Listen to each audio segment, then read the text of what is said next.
several interesting perspectives on democratization, covering reasons for both optimism and concern. And in the next hour, we'll discuss the role of external actors in these processes, the way in which external actors can aid this process, and how they can pose obstacles to a successful democratization process. So my name is Lisa Hultman. I'm an associate professor of peace and conflict research here at Uppsala University. I'm also a Wallenberg Academy fellow. And in my research, I sort of explore the role of external actors in providing security for the civilian population. And since we are here contrasting the dark and the bright sides, I should confess that I tend to be an optimist when it comes to the ability of the UN to bring security. So peacekeeping works. That's the main message. It's not always obvious, though, if you look at, if you read media reports about peacekeeping, for example.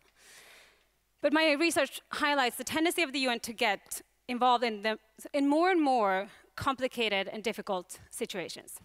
So we have a sort of growing norm about the responsibility for civilian populations around the world, which influences the way in which the UN responds to these issues. So of course it's harder to bring success when you enter sort of conflict situations where violence is still ongoing compared to if you go in when there's always a peace agreement that you're just aiding the parties to uphold. So it's a very difficult job for the UN to deal with these situations, and we need to take this into account. And if we do, we find that peacekeepers may in fact reduce violence and thereby lay the ground for subsequent peace building. Of course, there are many complicating factors and contexts in which external interventions do not work or do not work as well. So the challenge for research is to generate better theory about what forms of interventions work under what conditions, and to collect data, both quantitative and qualitative, to test those claims. And with me here today, I have three very distinguished scholars who have spent much of their professional career sort of researching issues related to this topic. So I have Anna Jarstad, who received her PhD here in Uppsala, but she's now a professor of peace and conflict studies in Umeå University, where she's leading a big, really interesting research program called The Varieties of Peace. She's an expert on power sharing, and her research also addresses issues like local ownership in peace building. So she has a lot to say about these issues. She's also the co-editor of the book From War to Democracy, published by Cambridge, which provides an excellent analysis of dilemmas and tensions that arise during peacekeeping or peace building, and we'll hear more about this soon. Peter Wallensteen is the first holder of the Dag Hammarskjöld Chair in Peace and Conflict Research here at Uppsala University. And he's also the Richard G. Starman Senior Research Professor at the University of Notre Dame. Peter has published numerous books on conflict resolution and the quality of peace. And he's not only internationally influential and highly sort of recognized scholar, he's basically the founder of peace research in Sweden, and most notably by founding Uppsala Conflict Data Program. So the high international standing of peace research here at Uppsala University is very much the work by Peter. And then we have Nicola Merinov. He's a professor of political science at the University of Mannheim, where he holds his chair in empirical democracy research. He might be most well known for his data set, together with Susan Hyde, called NELDA, on elections in the world, which is a fantastic public good to the research community. And more recently, and very relevant for the theme today, he has published studies on the international community and electoral integrity, and foreign aid, human rights, and democracy promotion, sort of in highly renowned journals. So, with that, I first want to give the floor to Anna to start.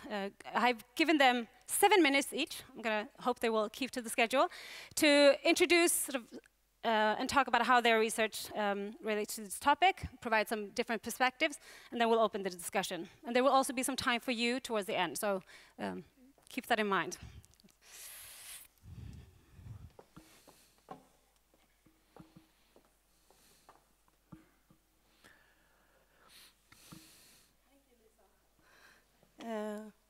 Yes, okay. So, well, first of all, I would like to thank Knut and Alice Wallenberg Foundation and Uppsala University for arranging this seminar. and for inviting me to speak on my favorite topic, peace building and democratization after civil war. And I would also like to thank all the previous presenters and commentators for very interesting, it has been very interesting so far, I think, to listen. And this is a cover of a book edited by myself and Tim Sisk from Denver University, and it includes chapters by myself as well as other, Uppsala scholars like Peter Wallensteen, Mimi Söderberg-Kovacs, and Christine Höglund, as well as several international scholars. Peace, democracy, and development are all laudable goals and are mutually reinforcing. Introducing democracy and market economy in the wake of war has become a standard practice. Since the 1990s, democratization and economic liberalization are integral parts of international peace-building missions. However, today's headlines, from Afghanistan to the Democratic Republic of Congo, shows that the move toward these goals are difficult. In theory, peace and democracy and development go hand in hand, but in reality, processes of social change sometimes clash and even risk undermining each other. So in short, our conclusions is that all good things do not necessarily go together. The photo shows an example from the Balkans. The first elections after civil war often take place in a context where some warring parties still remain armed. And research shows that the promotion of democracy, market economy, and the pursuit of peace can work at cross purposes. Election and free media, as we heard earlier today, which are good for democracy, can threaten fragile peace. And compromises necessary for ending a war or an armed conflict, like blanket amnesties or power-sharing arrangement where you invite all former warring parties into a joint government, can restrict future developments towards democracy. And competitive markets, which are often introduced to promote economic development, can intensify conflict lines in already divided societies. The book departs from the main dilemma which occurs when democracy and peace are promoted at the same time. It also analyzes 4 sub-dilemmas, and the first one is the temporal dilemma, which occurs when there are trade-offs between short-term and long-term effects of democratization and peace building. Peace building is about building relationships. It is important to prevent hate speech and gatherings of frustrated and angry crowds. Therefore, peace building may involve restrictions on democratic freedoms, such as freedom of the press and mass demonstrations. In the long run, such constraints can cause unrest and thereby not only have negative effects on democratization, but also turn into an obstacle for peace. Efforts to support democratization, such as holding elections, increase the risk of violence. And research shows that violence increases around election times. And this is because in post-war societies, political campaigns tend to further polarize societies that are divided by war. But if elections are postponed, who should run the country in the meantime? In order to get the warring parties to sign a peace agreement, uncomfortable compromises often have to be made. Warring parties often demand blanket amnesties and a share of future government in order to lay down their arms. It is very common that peace agreements include provisions for such power sharing, where former enemies form joint governments. In this way, the same actors that started the war continue to control politics. And this is the case in, for example, Bosnia, more than 20 years after the war ended. Still the same actors remain in power.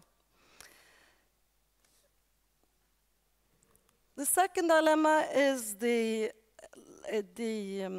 systemic dilemma, which refers to the local versus international ownership.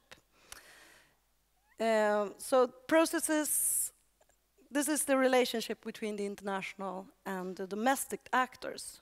Who sets the peace-building agenda? Should it be the international actors?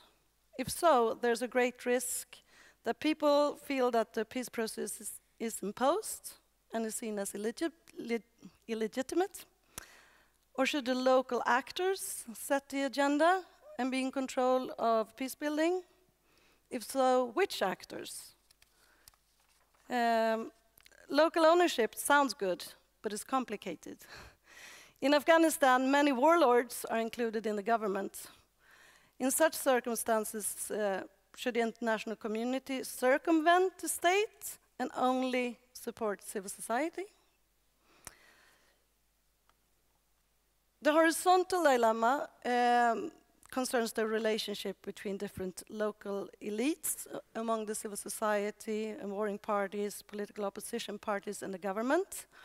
And in civil war, political authority is questioned. Who should be represented in peace negotiations and in government? There's a challenge to agree on a procedure for this in countries shattered by war. One would guess that the more inclusion, the better. Sometimes warring actors are included in the hope that they will lay down their arms. But some groups pursue dual strategies of violence and politics, like Hamas, for instance. Democratic institutions do not always produce peaceful democrats. So consequently, it's often the case that not all actors are included. In Afghanistan, for instance, the Taliban, which represents part of the population, were not invited to peace negotiations, and the war with the Taliban is still ongoing. This is the horizontal dilemma in a nutshell. Sometimes it's necessary to exclude several stakeholders to reach an agreement at all. A selected group of elites may more easily commit to difficult compromises. But on the other hand, comprehensive peace agreements and broad governments may result in more lasting agreements. The fourth dilemma is the vertical dilemma.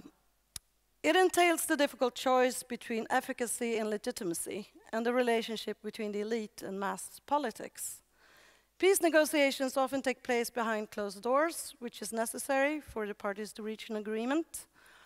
But afterwards, the signatories of the agreement have to convince their followers that the compromises are justified. At that point, there is a great risk that the elites are seen as traitors by the people who have sacrificed a lot during the war. So those were the four four dilemmas in the book. And now to the question of this panel: what are the promises and pitfalls of international involvement in support of democratization after civil war? To illustrate, I will use examples from two countries where I've conducted fieldwork, South Africa and Bosnia-Herzegovina. Peace in Bosnia, a shallow peace upheld by international presence. Bosnia's so-called peace is, I would say, shallow, if you compare it to other places, and it's upheld by heavy international presence. South Africa, on the other hand, has a lot of problems and a lot more violence, but it does not depend on international support to prevent civil war. In Bosnia, most people feel that the peace agreement was imposed on them. The Dayton Agreement provided for an ethnified constitution with quotas for Bosniaks, Croats, and Serbs. The country is also divided into two entities, the Federation of Bosnia-Herzegovina and Republika Srpska. Nationalist parties have cemented a grip of power. And I've interviewed many people who say that they are willing to take up arms again if their leaders call upon them. There are still very strong separatist demands from Republika Srpska to break away from Bosnia. There are also few multi-ethnic parties. People who don't want to identify with these ethnic parties and don't want to identify themselves in ethnic terms abstain from voting. And many people have lost trust in democracy. Bosnians do not even talk about the Dayton Agreement as a peace agreement.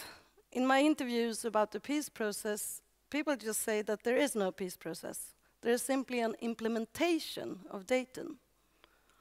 This is a photo of a sign outside the parliament. It reads, "Europe, you must talk with the people in Bosnia-Herzegovina now. Otherwise, you will be responsible for what is coming." This clearly shows a lack of local ownership. Instead, the peace process is in the hands of external actors.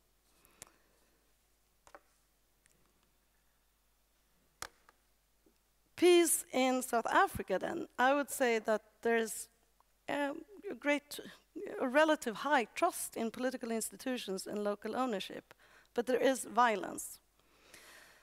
South Africa has less peace than Bosnia, according to the Global Peace Index, for instance. There is a lot of violence in South Africa, but I would say that Bosnia is still closer to civil war. In contrast to Bosnia, where the same issue that started the war are still contested, apartheid has ended and no party is willing to take up arms to reintroduce apartheid. The peace agreement in South Africa is firmly grounded and provided for a constitution which is seen as legitimate. Earlier this year, I made interviews in slum areas in Johannesburg, and even in these extremely poor areas, without running water and electricity, people talk a lot about the constitution and use it as a tool for demanding rights and pressure the government. The peace process builds on strong local ownership. It's often said that everyone in South Africa is political, and the voter turnout is relatively high. Many people are engaged in civil society organizations and participate in demonstrations. South Africa has comparably legitimate political institutions, and people expect that their voice will make a difference. And this is certainly not the case in Bosnia, where people feel that only outside actors can make a change. These photos are from my latest trip to South Africa and Johannesburg. It shows Sipho Eswane, who used to be a counselor. Instead of moving away from the slum area, she stayed and let her salary go to the movement she was leading and was just paid a small subsistence allowance. This year, electricity was finally being installed in the area. So, well, my very shallow conclusions is that, well, democracy is much stronger in South Africa than in Bosnia.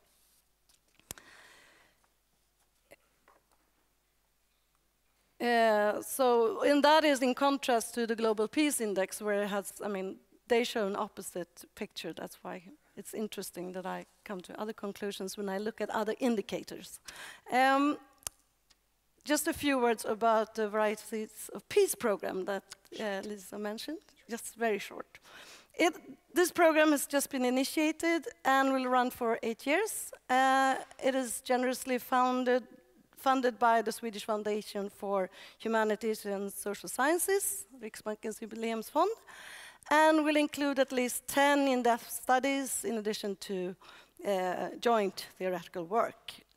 And the central research questions are: what characterizes peace after the peace processes initiated in the 1990s, and how does it vary? And how can these variations be explained? So the program includes case studies from all over the world, and we will not only compare states, but also compare peace in different regions and parts of countries, and how peace is perceived by different actors within states.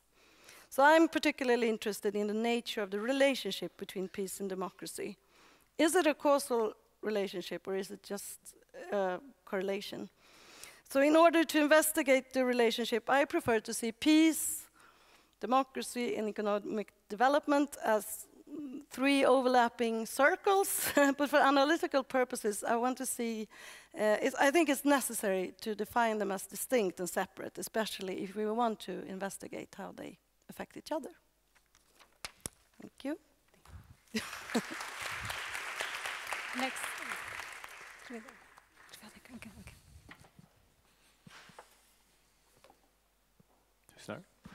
Hi, everyone. My name is Nicola Merinov, and I'll tell a little bit about my work on foreign election interventions. So at this point, you've heard a whole lot about elections, and you've heard a lot about democracy and how we measure these things. And we've indeed made lots of advances, including the VDEM project. We have lots of indices, so that's really exciting. Presumably, one of the reasons we need those indices or we collect this information is because we care, and we are the international community. Sweden is a country that has a lot of money to throw around the developing world, so does the United States. And we really need to know whether this money is accomplishing anything, right? We need to measure these things, because the last thing we want to do is do more harm than good, right? And so the sort of the elephant in the room as far as most of the presentation so far up to this panel was, where's the international community in this, right? And my initial training was in international relations, and we, of course, in international relations, we understand the international community is in a state of anarchy, where the really powerful rule supreme, right? And they have done so for quite a while, right? And I will just kind of give you an example, fast backward to 1945, March. There were pivotal elections in Finland. This was a very dramatic time in Europe and in the world. World War II was winding down to an end. And in those elections, there were lots of interested outsiders, right? Some of those outsiders were the Soviet Union. The Soviet army had just annexed a part of Finland, essentially. Its troops were ready to take over the rest of Finland, if necessary. And they could do a lot of stuff. So the Finns were asked to vote under these conditions. So in this situation, just on the eve of the election, the Soviet daily Pravda, which is no longer with us, which is a pity because it was full of colorful publications, carried the title, which today we find maybe somewhat objectionable: "Elections are not to be understood to be internal affairs of the countries holding them," right? Now, of course, from today's point of view of democracy, we think that elections are precisely an internal affair for the countries holding them, right? So to kind of opine that they're not internal affairs of the countries holding them was scandalous. However, the Soviets could afford to do this. They had the power, right? And they said several things. What is it that they cared about? First of all, they were concerned about restrictions on the Socialist Party. Apparently, the Socialist Party was not given enough speaking times, was not they were not given enough of a time to organize for the upcoming elections, and they were friends to the Soviet Union. It also demanded the dissolution of a particular organization, the name of which was Comrades in Arms. It, of course, was accused of being fascist and having been fascist, and therefore had to disband. If memory serves, it did disband as a result of this. They also said that if the socialists did well, there'll be lots of goodies coming from the Soviet Union to Finland, such as aid, etc. So they were definitely not a disinterested participant in those elections, right? And that's sort of the inspiration for studying how foreigners intervene in elections and what does it mean for these elections. Now think about the problems involved here. First, foreigners are saying stuff and potentially backing this up with military threats or with aid promises, etc. Second, there may be more than one foreigner involved, right? There may be the United States too. So think about Ukraine and sort of the Orange Revolution and the events thereafter. There's Russia, there's the United States. People like different factions or different candidates running in those elections and are kind of throwing big resources into the election. These kinds of things occur, right? And we need some type of a story that allows us to measure the outcomes that result, the types of strategies available to outsiders, and to tell a story of sort of what's good and what's bad about the whole thing, and what we can do as an international community. And the kinds of things that I will, of course, fast forwarding to today, this is not some kind of a Cold War antic. The most recent US election was mentioned. There is alleged Russian meddling in that election. More recently in the country of Germany, of course, has been quite interesting from the point of view of the local Turkish community, which is quite sizable. President Erdogan appealed to that community to not vote for the Christian Democrats. I'm not quite sure who they should vote for, presumably the AfD. It's kind of a mystery, but that was not appreciated by German authorities. Of course, Erdogan said, well, by the way, I just held a referendum and the German government had strong opinions to offer as to whether or not people should give him more power, right? So there was this kind of back and forth, and if we want to say something about, okay, the Russians just did this, this is kind of a bad thing, the Russians would point out correctly that the global master of those types of interventions is the United States and not Russia. And I'm going to tell you briefly about a data collection that we've done, an original data collection, that proves this point. In about 60% of election interventions in the world, the United States plays a major role, whereas Russia plays a major role in 15%. So they're about 4 times as likely to intervene, right? So these are kinds of things that we need to understand in order to understand which of them are truly bad for democracy, which is sort of okay, and what's going on, right? So again, international affairs should be brought into the equation because this happens in a very political environment where international actors have very well-defined and strong interests, right? So in terms of sort of the conceptual innovation of the project I'm going to tell you about, which is at this point a book under review, co-authored with Johannes Bubeck, a doctoral student in economics from Mannheim University. So basically, we sort of say, okay, let's think about the types of interventions out there. Some of them have been studied and have been well understood. For example, my colleague Susan Haidt has published a book that basically notes the emergence of this norm, which says that election observation is okay, right? If you're going to go to another country to observe the election, to help them improve the election, that's fine. Right? That's not a bad intervention, that's a good one, and everybody should sign on to it. And indeed, everybody has signed on to it, so that's the sort of the great news here. The big news, it's a big development if you think about it, because states have willingly said, more or less, okay, come and observe my elections. That simply didn't used to be the case. But that's only a part of the story. So in this project, we sort of argue, okay, first of all, process interventions can be positive or negative. Stuff like sending observers is a positive intervention, but you can also sponsor a coup d'etat. You can also kind of help the government cheat in the election. Foreigners have done that, and that's a negative intervention. And then a whole independent axis of interventions is to what extent you want to sponsor a particular candidate. To what extent you want to say, I really think that this candidate should win, and if that candidate wins, I'm going to give a lot of money, or I'm going to invade unless they win. Like the Chinese sometimes have led the Taiwanese to believe that if the wrong party won, they're going to invade, right? So we have these kinds of interventions as this is a conceptual scheme. And furthermore, sort of the theory pushes this further to say, by the way, these are, while conceptually independent, in practice they are somewhat dependent. If the democratic process is very clean, then an extra dollar invested in a particular candidate I like to win is going to go a longer way, right? It's going to purchase me more. So therefore, if I like, for example, the opposition to win, it really pays for me to give them money and sponsor their party, but also to invest in election observation. Because cleaner rules and lots of cash for the opposition is what is going to land me in the best of all possible worlds if I'm a democratic intervener and I like both democracy and I like the opposition, right? So these are some of the, in the theoretical section, we also develop a kind of a model where we say, what about different interveners? What about the sort of the United States competing against Russia? Where we take one to be a sort of more democratic, the other less democratic intervener in terms of having a kind of a preference, not only for who wins, but how they do it. And we have a set of tentative conclusions. Some of them are encouraging, some of them less encouraging. For example, democratic, non-democratic interveners in terms of what happens and what you get out of the interaction is diminished democracy and elections that are less clean. And lots of wasted resources by the superpowers because they kind of work against each other.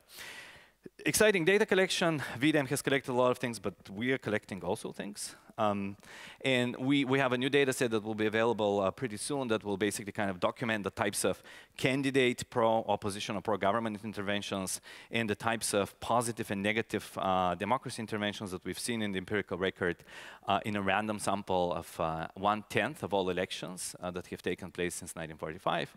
It's going to come with 1,500 pages of kind of highlighted text where we tell you why we coded a particular thing. So what we're trying to sort of start is push the conversation further in terms of what has been going on, what have been the main ways in which we have supported candidates and we have supported processes, and what to make out of this. What's the kind of, how can we push this further? For example, do we need to understand further party aid? Is that a good thing? Is that a bad thing? Overt versus covert interventions, supporting candidates overtly versus covertly. This is not going to go away because the theory basically says, overall, the reason we see that these kinds of tensions between democratic impulses and non-democratic impulses is that we typically care about who wins, sometimes for defensible reasons, such as in Bosnia. Some of these people are war crime criminals, and sometimes the international community has said, I will not sponsor your campaign, you will not be entitled to this money, etc., because I simply don't like you, right? Sometimes the reasons are a little bit more sort of superpower, more difficult to justify normatively, but nonetheless there. The point is that in about 50% of all elections that take place in the world, at least one superpower has preferences about who should win. That is, the main candidates hold positions that make the superpower not indifferent between who's going to be the next president, the next power to hold to form a government, right? So these types of interventions will continue. It's not all bad news, though. As we show, this mutual complementarity indicates to us that because process interventions impact how far candidate interventions go in the world that we live in, sometimes the fact that we care about candidates means we're going to invest more in cleaner processes. So sometimes the money we're going to put on the table to improve somebody's elections will be driven by geostrategic considerations. And to just sort of conclude, this is a bigger project where we see a real potential to keep throwing data at this and learning more about the world. For example, we have looked through the congressional record, and we're using big data machine learning techniques to kind of extract all sanctions and all tools that the US Congress has used in order to influence elections and democracy abroad. And we have some tentative conclusions about how these work. So in this kind of never-ending debate, is the US more of a good force for democracy or a bad force for democracy, given its various competing objectives? I'm happy to say that, and this is where we're not in the dark panel, that the evidence on average is that the United States does more good for democracy than bad, and I'm happy to engage on that point if there is time. But we can bring in the tools of empirical social science to answer really important questions about what role does the international community play when it comes to how people conduct their elections or manage their democracy. Thank you.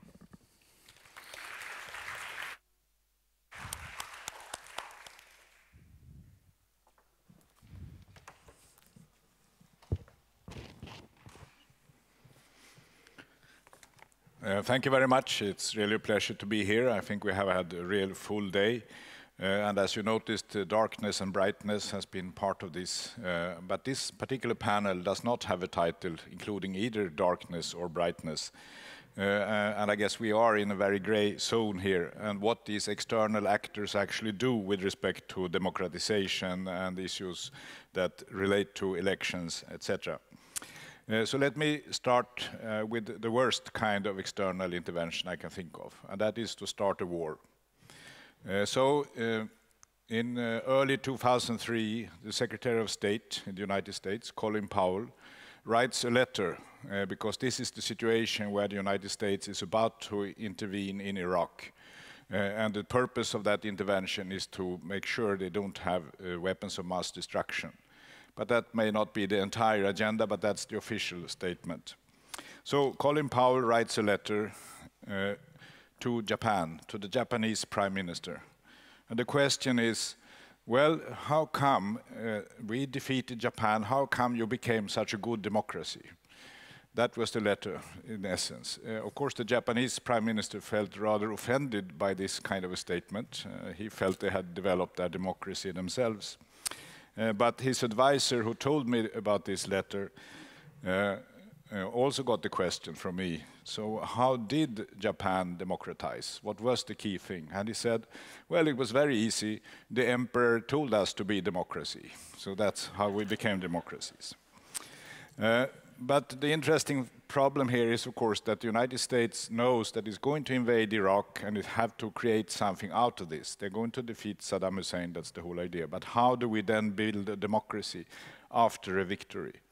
And indeed, I think we still face that problem. It hasn't really been solved, and it has illustrated a number of issues. And primarily for this particular panel, of course, what can you do as an external actor? Can you really be this forceful an invader and recreate the society? Obviously not, and I think most social scientists could have been able to advise Colin Powell about that if he had asked. But it leads me to the question, let us see then how wars end and what happens after these wars. So I have collected information about the wars that we have seen since the end of the Cold War. making advertisement about databases seems to be the thing here. So this is then based on the Uppsala conflict data program. So you can download it if you want. And I looked in particular then on civil wars, because we have two different types of wars, and I think they provide different challenges. But this one is civil wars. That is, it is really about who shall rule in a particular country. The issue is government. And of course, democracy, I would say, primarily is a way of solve the problem of who shall rule. The other type of conflicts, which have been alluded to, are territorial issues. Breaking away, creating autonomous, creating new states or whatever, territorial conflicts. They are in equal number, and I think they are a real challenge to democracy, because the democratic principles don't necessarily apply to the same extent if there are entire populations who don't accept that they are in this particular state. And indeed, this particular week, we can see that playing out both in Catalonia and in Kurdistan. So that's a separate issue, but I look just at the civil war situation where it's fairly clear one is fighting about the rule of governance. So what then happens if there is a victory or if there is a peace agreement? And there is an equal number. Victories are not as common as people normally think, particularly not as decision makers expect.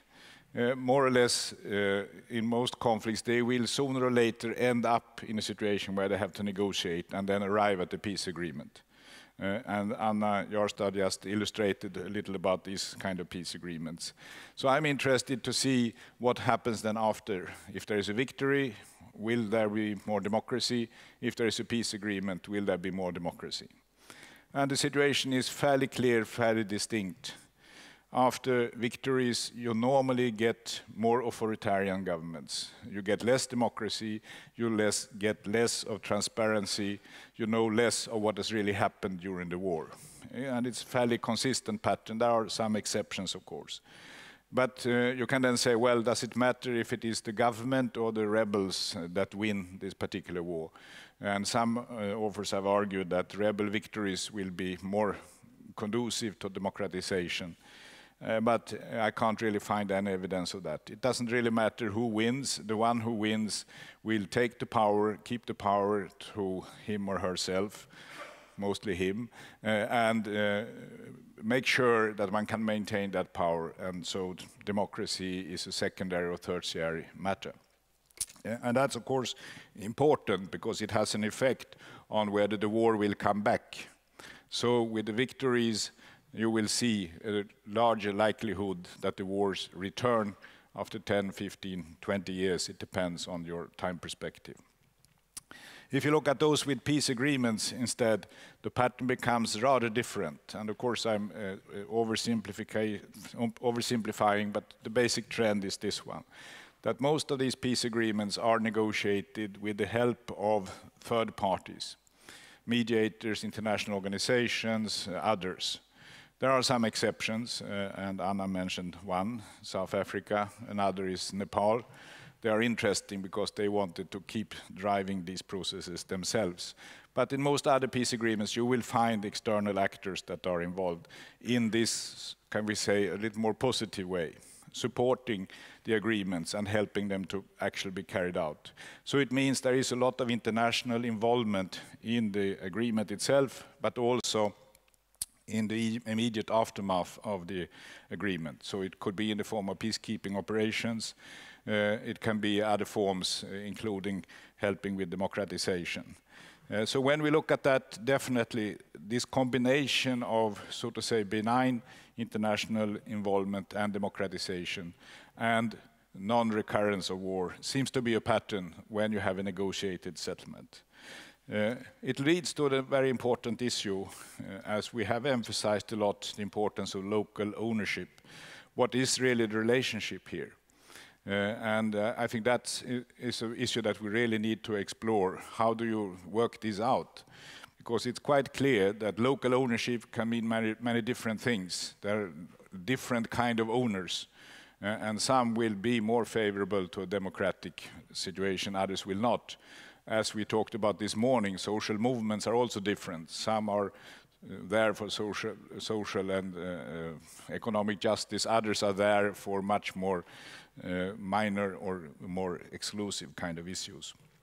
So I would say that that's where we need to continue this work and to see exactly how this relationship between the local and the international can work itself out. The main critique against the international is, of course, that it will put in norms, attitudes, ideas that are, so to say, foreign to most societies. And that's another of our dilemmas, in a way. We live in a world where the countries are not equal. In the databases and so on, we treat the countries as equal units, autonomous from each other. But in fact, we live in a world with hierarchies. Some are more powerful than others.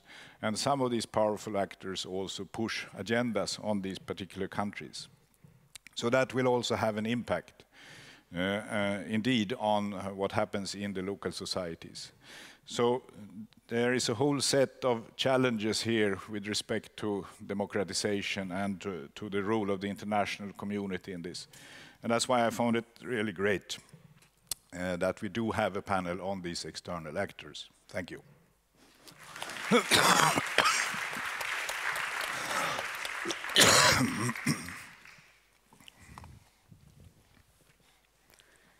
Thank you.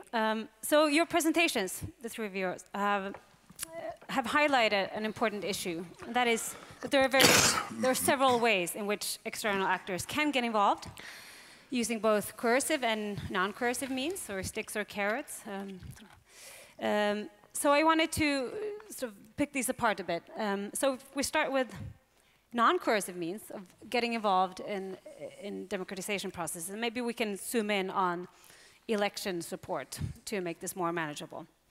I wanted to ask you sort of in what way, what forms of non-coercive means are sort of more useful in promoting sort of peaceful elections towards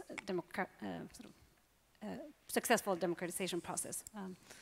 Maybe Nick, you can start because you've done some work on development aid, for example, as one of those forms. Sure. So there are lots of things that the international community has been doing, and I think all of them work to some degree. The big thing, obviously, is conditioning developmental aid, which many countries need a whole lot on how elections are held. That seems to work at least somewhat in terms of motivating people to have clean elections. And then there's a whole plethora of you can do a lot to sponsor political parties, but also just kind of teach them how to do stuff and educate voters. And that's not just governmental actors, non-governmental actors. Evaluating these things is extremely difficult and it's very controversial. And the reports that these organizations write about these things are probably mostly self-promotion. But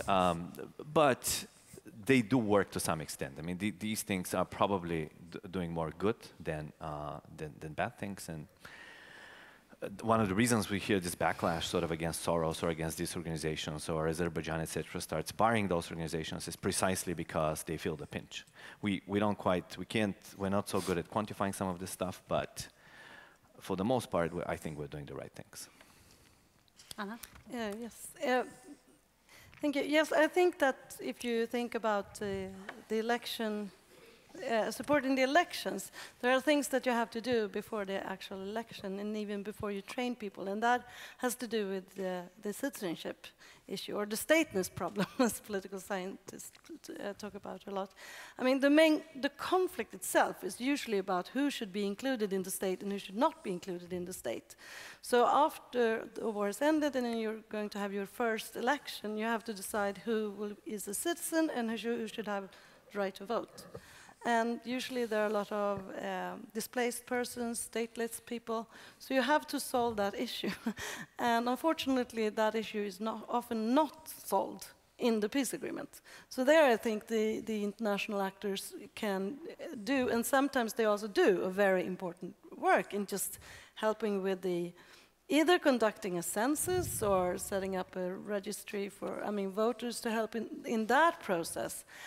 And there, I think, what is being done can be done even better by really supporting conflict-sensitive censuses where you don't register ethnicity, religion, or other contentious issues.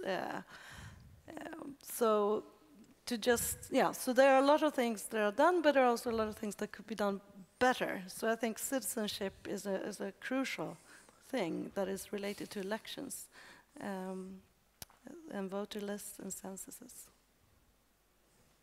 Peter? Yeah, it's interesting what you mentioned.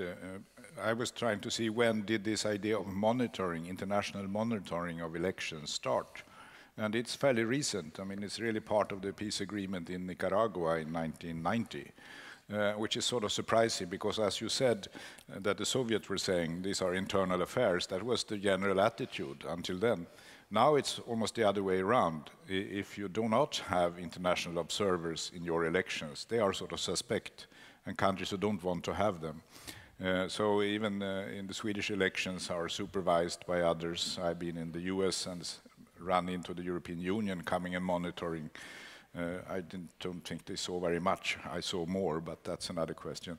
But that's sort of typical that you want this. And I find that quite interesting because that means the elections are and the democratization are part of the international community's arena in a sense. And it's probably important, it's probably good because it provides some kind of protection for opponents, it provides some kind of transparency that things are more properly done. So I would say these are, so to say, on the bright side of interventions. If you go to the other extreme, the use of sanctions or military interventions and so on, I think the record, if we could make a real good comparison, would be quite negative, that this is overdoing it, you are creating new kinds of conflicts rather than helping the democratic development. Are there any situations where we need more coercive means in pressuring sort of, governments to hold free and fair elections? Using, for example, sanctions? I think you can think of trying to design them so that they target particular groups, for instance. That would be possible. But even so, if you have sanctions on them or something like that, but even so, it creates also a backlash. Say, okay, you know, we are in this country, there is interference from the outside. So there is a limit in how far you can really go. Well, it's a slightly different answer to the question. So metrics are a great thing, and creating more data is a great thing, but then this sort of teaching to the test or performing to the test kicks in. And so once you develop a metric, people will respond to it. Namely, people no longer steal blatantly elections. They do other stuff, right? So if the sort of, okay, we'll punish you in a bad way because you've done this big thing, that mostly doesn't happen anymore. That doesn't mean that these guys are not vile and unpleasant, but they will not outright sort of ban the NGOs. What they're going to do is prohibit foreign financing. Then they're going to say, well, Germany, by the way, also prohibits Saudi financing, so we're on the same level. They will make sure that it takes like 2 months for you to register, that you cannot have more than 10 members, that you can't get an office. So, but it's really difficult sort of when the US or somebody says, oh, by the way, that's a problem, they can say, well, where's the problem? I mean, look at your measures, it's all very gradual, it's all very nice. I mean, yeah, maybe it's not perfect, but it's what others do. So we live in an age where this is sort of this collective denial. Everybody is a hybrid of some form. And it's kind of difficult, really, to catch people red-handed. One more thing on the elections, I think, I mean, the case of Kenya, that shows that sometimes, I mean, these monitoring missions are just like they just stamp that, okay, it's free and fair, but in fact it's not. And I think that was really great where the High Court in Kenya themselves, they said that no, it's not actually free and fair. So, I mean, that puts the international actors in a bad light, really. So what is the agenda? What was the reason? Why did they say it was free and fair? Whose agenda were they playing? I mean, yeah. So I think it's, I think that more power has to be moved to the international actors. Otherwise it won't, I mean, you cannot rely on international actors alone to promote democratization, not even elections, even though we must recognize that a lot of elections around the world could not be held without some support from the international community. But it involves trade-offs and pitfalls. Let's talk about one of those trade-offs then. I mean, I want to return to this trade-off between peace and stability on the one hand and democracies on the other, which is a trade-off that international actors are often sort of involved in. They're involved in these processes and have to make these trade-offs. And I think very much in terms of UN involvement.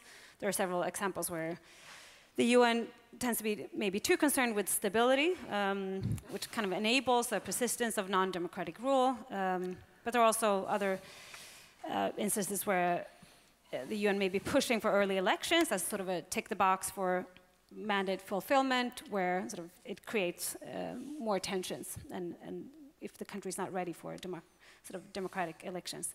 So if you have to force you to answer this question, like very briefly, should international community promote peace or security first, or peace or democracy first? In what way should it come? Yeah, this is like a classical debate among the transitologists and other people, of course. But I think that, I mean, it's not possible today to tell people, no, you have to wait. You don't deserve democracy yet. So we have to settle with peace first and then wait for democracy later. Because the whole issue, I mean, who is going to rule during that time? Okay, in small countries like Kosovo, you can have an international protectorate. But the lessons from Kosovo are not that great. So, and you can't really do that with a lot of countries to just the UN will take over and rule it. So who is going to rule while you wait for, I mean, that it should be good enough stability? So you cannot do that. You have to do both things at the same time, despite these dilemmas, I think. Mm-hmm. So if I were to offer a recommendation, I think that we should simply confront the stakes appropriately and stop being queasy about stuff. So international observation, all these things, they go to the heart of exercising power in a given society. And once you get involved in this, then people may die, literally. Like, so in Kenya, I think some time ago, there was this instance where the Americans decided to suppress a particular election report that was saying the elections were fraudulent because they appropriately knew that on the very next day, lots of people will die, probably in their sleep when their houses are set on fire, right? And we are in this business, right? Sort of, as an international community, we have this jargon sort of, okay, everything's nice, we just promote democracy, we just kind of help people, you know, how to sort of fill out the papers, and so we have our hands clean. No, we're very much involved in how these people exercise their power, and some of the time people die, and we just kind of have to confront the stakes and see how is it that we want to do this. There simply isn't a way to get yourself inserted into how democracy is exercised somewhere and say, I'm going to do it in a way that is completely risk-free. It's not possible. You'll make some choices. You can say, I will not release this report, in which case some people will live, but your reputation as an observer and the trust of these people in terms of how clean the elections are is going to decline. So it's not, there really isn't a sort of, I do this and that's just safe, and I'm going to sleep sound, because that's not on the table. I think there are two different situations. One is if we deal with the situation after a war, and then definitely, of course, you have to stop the war first, and then start the sequencing of doing the other thing. The other is if we are in a situation where there's an authoritarian regime that we are gradually trying to democratize in some way, and the election issue comes in fairly soon and fairly quickly in all of them. But I think it is important, and I think that was one of the lessons from this morning, that the conditions under which the elections are run is also really important, so that, say, civil society organizations, etc., really have a chance to organize themselves. So one can discuss which ones are the successful dismantling of authoritarian regimes. The examples that were mentioned were Portugal and Spain, for instance. Yeah, maybe they are good examples. And that was more of a sort of a two-step thing. You were doing various things, military control for a while, and then gradually you get over into a democratic system. You have that possibility when it is moving from authoritarian to democratic. But after a war, you have less of that kind of a choice. You need, as Anna said, you need to have a government in place. And power sharing issues, power sharing might be the idea for a short transition period, but not more, and basically there just to organize the elections. And that might help to deal with these two things at the same time. There are so many things that we could discuss here, but I promised to open up for discussions from the audience as well, or questions. So if there are any questions, we'd be happy to take them now. So, anyone? Everyone's asleep. No? Okay, then we'll continue with one more question that I think we need to discuss, which is, we talk about external actors, but I mean, who are they? Should we think about some kind of, if we, as a, international community, should we think about some kind of division of labor? What kind of tasks should be taken on by the UN, for example, in promoting democratization, and, what tasks should be taken on by other organizations, such as regional organizations or non-governmental organizations? Are there any lessons that can be made from sort of research on this topic? Peter, want to start? Yes, I think so, and I think we already have a sort of a division of labor. The European Union, for instance, is much more strongly emphasizing human rights and democracy, and it does act in situations long before the United Nations can do it, because the UN, of course, is tied. It has to be a peace and security issue, which means there is already a lot of violence going on. The Secretary General may be able to act differently, but in principle there is this kind of a possibility. And I think it is interesting whether the European Union can be really an actor that is promoting peace in societies which are fairly authoritarian, which sounds as a contradiction, but that would be a way in which you may be able to encourage or support groups that want to democratize. So I think there is already a certain division of labor. I think that's a great question. It's also a pretty complex one. I'm going to conjecture that it really depends on the issue and on the context, and the appropriate venue is going to be determined by what you're trying to do. For example, when Orban was trying to close down the Central European University, an idea that he hasn't completely abandoned, there were lots of protests by academics, by fellow academics, by civil society, not just in Hungary but elsewhere, by some government leaders, by some international institutions. It's kind of hard to say why is it that they changed their mind on this, but depending on the issue, some coalitions will be seen as sort of more legitimate in terms of exercising their right to protest. So basically, whenever a kind of a relevant coalition mobilizes, it may be very effective. A lot of these things are, though, about legitimacy. It's sort of sometimes people say, well, you simply don't have you can't speak on this issue because it's sort of our domain. And then if you're a fellow academic working in Germany and you say, okay, by the way, I have an issue with this because I'm an academic, that really carries a different type of weight than, say, the prime minister or the leader of the country saying, I have an issue with this. So there's different levels, and democracy is a multifaceted thing. So I think it's best that we keep it open in terms of who gets to address these things. Yeah, we have these traditional institutions like the UN and the EU and OSCE and other organizations, and then of course we have bilateral aid also to democratization. But I also want to mention other parts of this international community, as I see it, that is transnational movements. Like people that I've done interviews with have great networks, like there are squatter camp activists, people that don't have electricity or running water, but they still have networks that, from India to South Africa, and they get inspiration on how to mobilize and how to pressure the governments and so on. And that is also an international actor. Which ties back to the topic of the morning with the sort of social movements and protesting. So we'll end at that.